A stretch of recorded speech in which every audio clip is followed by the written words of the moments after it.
Ġie inawgurat xogħol ta' restawru tisbieħ fil-faċċata tal-każin ta' Ħal-Qormi. Waqt il-ftuħ il-Prim Ministru mexxej Laburista Robert Abela qal kif kburi li l-Partit Laburista assikura li jinsab post tajjeb minn fejn titwettaq il-ħidma ta' dan il-lokal wara li l-qrima ma kellhomx ċentru tal-Partit Laburista. Qal kif issa deħlin f'perjodu intensiv ħafna u allura appella sabiex wieħed ikun ġeneruż fil-maratona ġbir ta' fondi tal-Partit Laburista tal-ħadd li ġej.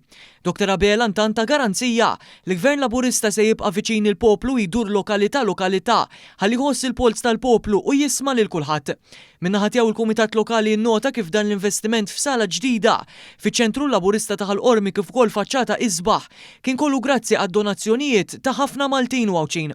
Dan fil-waqt li qalu kif it-tmexxija tal-Partit Laburista kienu ta' sosten kbir sabiex seta' jsir dan l-investiment li se jitgawda mill-partitarji tal-lokal. Il-Kumitat Lokali wkoll irrigalat pinġija mill-isbaħ tal-feċċata tal-każin minn student tal-lokal lill-Prim Ministru Abela.